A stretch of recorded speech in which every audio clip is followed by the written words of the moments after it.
தேசிய கட்சியில கடுமையா எதிர்க்கிற நாம் தமிழர் கட்சி 2026 ஆட்சியை பிடிச்சீங்க அப்படின்னா மாநில நலனுக்காக சமரசமே இல்லாத அரசியல் பண்ணி சொல்றீங்க. அப்ப மாநில நலனுக்காக சமரசம் பண்ண வேண்டிய சூழ்நிலை வந்தா நாம் தமிழர் கட்சி என்ன பண்ணுவாங்க? எதுல நான் சமரசம் செய்வேன்னு நினைக்கிறீங்க? மாநில நலனுக்காக அவங்க ஒரு பாலிசி போட்டாங்க அப்படின்னா நீங்க தமிழ்நாடு செய்ய இருந்தா நீங்க ஒரு சமரசம் பண்ண வேண்டிய சூழ்நிலை வந்து என்ன பண்ணுவீங்க? இந்திய பெருநிலத்துல எல்லா மாநிலங்களையும் இந்தி ஏற்கப்பட்டிருக்கு. நம்ம தான் எடுத்து போராடித்தோம். அவன் ஜிஎஸ்டியை ஏற்றான், நம்ம எதிர்த்தோம். சிஏஏ எதிர்த்தோம். நீட்டை எல்லாரும் எழுதுறான், நம்ம எதிர்த்தோம். இங்க ஒரு தூய மரபணு உள்ள ஒரு கூட்டம் இருக்கு. அது எப்பவுமே அநீதியை எடுத்துக்கிட்டே இருக்கும். இப்ப அண்ணன்ட்ட கொடுத்துட்டுன்னு வச்சுக்க, நீ தான் எனக்கிட்ட கெஞ்சணும். ஏன்னா அவ்வளவு சேட்டக்காரன் நான். இங்க பாரு இப்ப ஜிஎஸ்டி 28 ரூபாய் எடுத்துக்கிறேன். மொத்த வரையும் எடுத்துக்கொண்டு வச்சுட்டு பேரிடர் காலங்களில் எங்க முதலமைச்சர் கெஞ்ச விடுறேன். வாத்தியாருக்கு சம்பளம் கொடுக்க முடியல, தரமாட்டேங்கிறான். இப்ப நான் என்ன பண்ணுவேன் நினைக்கிறேன்? தர முடியாது, என்ன பண்ணுவாங்க கேட்பேன். நீ என்ன வெள்ளக்காரங்காலத்துல தான் வரி கூடாத இயக்கமா? உன் கொள்ளக்காரங்காலத்திலையும் வரி கூடாத இயக்கம்னு போடுவேன். நீ என்ன மீறி ஜிஎஸ்டி கட்டினா அங்க மின்சார துண்டிச்சு உரிமத்தை ரத்து பண்ணி விட்டுருவேன் உங்க கடைக்கு. நீ என்ன கேட்காம நீங்க அங்க கொடுக்குறா இவா. இப்ப நாங்க என்ன முறையை கொண்டு வரோம்னா, மத்திய அரசுக்குன்னு நிதி எது? குடிமை பணிக்கு படிக்கிறேன் தம்பி தங்கையில் சொல்லுங்க. மத்திய அரசுக்கு நிதி வருவாய் பெருக்கிறதுக்கு ஏதாவது நிதி வருவாய்க்கு ஏதாவது வாய்ப்பு இருக்கா? மாநில அரசியல் நிதி தானே மத்திய அரசின் நிதி. இன்னும் மொத்த நிதி வாங்கி கொண்டு வச்சுக்கிட்டு நான் கேட்கும் போது தர மாட்டேங்கிற. நீ வட்டி கடை வச்சிருக்கா? கவர்மெண்டா கந்துவட்டி கடையா? நீ உன் வேலை என்ன? எல்லாத்தையும் தனியார் மயப்படுத்திட்ட. போக்குவரத்து, தொடர்வண்டி, மருத்துவம், கல்வி, கிட்டத்தட்ட ராணுவத்துல 100 விழுக்காடு அந்நிய முதலீட கொண்டு வந்துட்ட. ராணுவத்துல சீருடைய தச்சு கொடுக்குறவன் யாரு? உணவு நடத்துறது, கேண்டீன் நடத்துறது யாரு?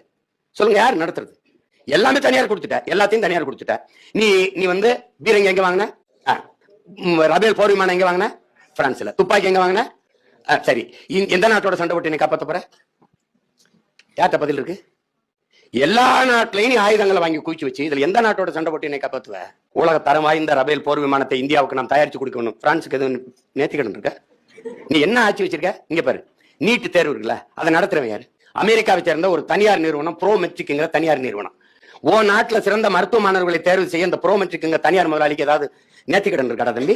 ஓ நாட்டுல ஒரு மருத்துவ மாணவனை தேர்வு செய்ய தகுதியற்ற நீ நாட்டின் தலைவனை தேர்வு செய்ய தேர்தல் வச்சு சரியான தலைவனை தேர்வு செய்வேன் எப்படி நம்புறது? சிக்கல் புரியுதா?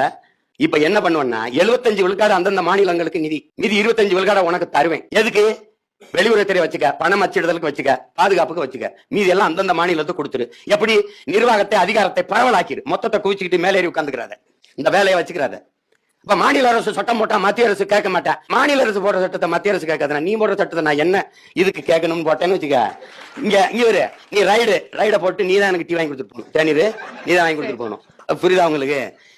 நீங்க பாரு, சண்டை போட ஆள் இல்ல, உன் வேலையை பாரியான்னு சொல்றதுக்கு ஆள் இல்ல. அதனால இது என்ன பண்றது? நம்ம ஆகுன்னா தலையிட்டுக்கிட்டு கல்வியை எடுத்துக்கொண்டு போயிருக்கு. நமக்கு இருந்து பாரு, நம்ம மொழியை படிக்க முடியாது, நம்ம வரலாறு படிக்க முடியாது. அப்படி ஒரு கல்வி திட்டம் இருக்கு. அதெல்லாம் ஒழிக்கணும். எதுக்கு சமரசம் செய்யணும்னு இருக்கு, எதுக்கு செய்யக்கூடாதுன்னு இருக்கு. இப்ப போர் வருது, எல்லாரும் ஒத்துழைக்கணும், நம்ம நாட்டை பாதுகாக்கணும், அது ஒத்துழைக்கணும்.